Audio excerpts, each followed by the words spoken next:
देव को सामने देखकर शिवम ने फौरन ही नैना का कॉल कट कर दिया और थोड़ा झिझकते हुए बोला, देव, वो मैं बस तुझे बताने ही वाला था।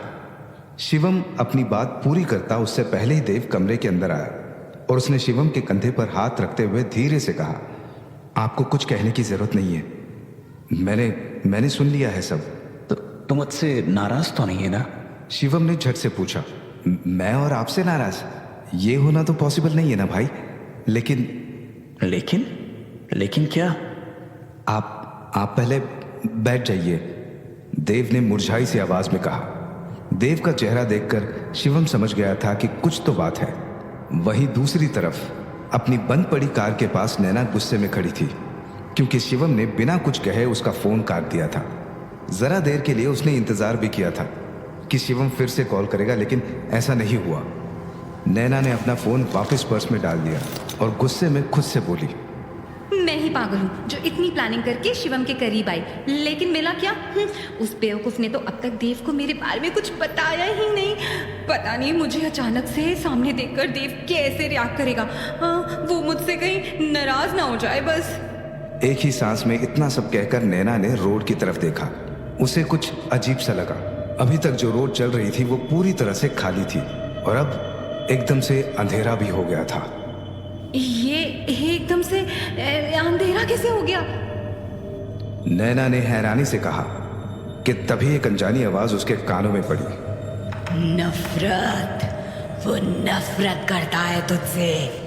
ये आवाज सुनते ही नैना घबरा गई। कौन है? कौन है यहाँ? नैना डरते हुए बोली। उसने घूमकर चारों तरफ देखा लेकिन वहां कोई नहीं था। नैना ने फौरन ही कार का दरवाजा खोला। वो ड्राइविंग सीट पर बैठ गई और कार स्टार्ट करने लगी। बस एक बार स्टार्ट हो जाओ, बस एक बार, प्लीज। नैना ने कई बार कोशिश की लेकिन कार स्टार्ट नहीं हुई। तभी नैना की नजर कार में लगे फ्रंट मिरर पर पड़ी। उसने जो देखा वो देखकर उसके होश ही उड़ गए। काला लिबास पहने हुए एक औरत कार की पिछली सीट पर बैठी थी और नैना को देखकर मुस्कुरा रही थी। उसे देखते ही नैना जोर से चीखी और अगले ही पल बेहोश हो गई।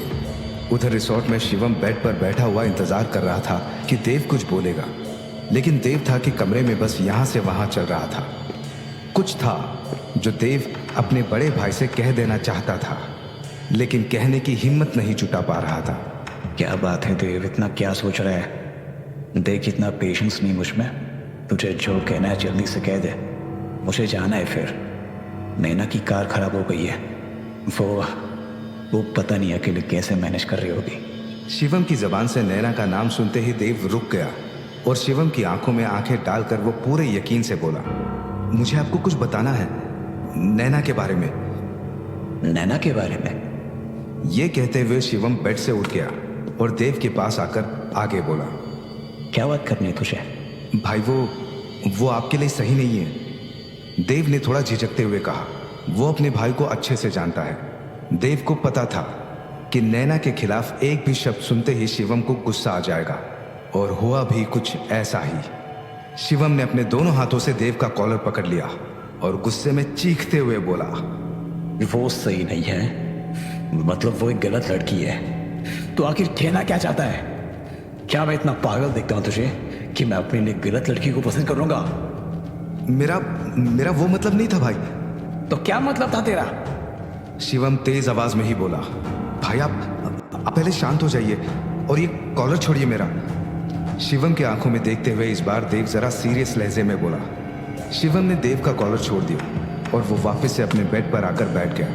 खुद को शांत करते हुए शिवम ने एक गहरी सांस ली और फिर जरा नरम लहजे में वो देव से बोला, माफ करना छोटे, मुझे एकदम से गुस्सा आ जाता है। फिर तू बोल, तुझे क्या बोलना है, तू बोल।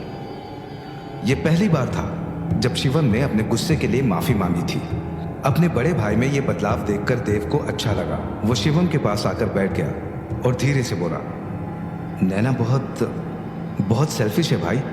वो सोचती कुछ है लेकिन बोलती कुछ है। वो सिर्फ खुद से प्यार करती है भाई। जब मैं उसके साथ था तब वो मुझे ऐसे ट्रीट करती थी जैसे मैं उसका कोई गुलाम हूं। और बस इसी वजह से मैंने उससे ब्रेकअप कर लिया था। मैं नहीं जानता कि आपके साथ वो कैसी है, लेकिन मैं इतना जानता हूं कि नैना कभी खुद को बदल नहीं सकती। देव की सारी बात सुनने के बाद शिवम कमरे से बाहर चला गया। जाने से पहले उसने बस इतना कहा था, मैं नैना से प्यार करता हूं, वो जैसी भी है मेरे लिए सही है। दूसरी तरफ जिस रोड पर नैना की कार खराब हुई थी, वहां अंधेरा अभी भी कायम था।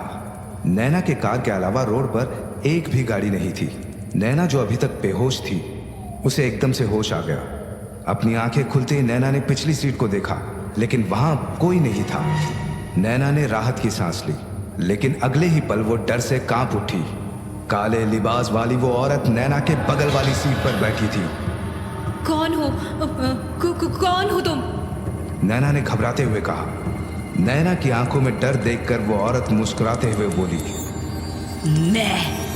मैं वृंदा हूं।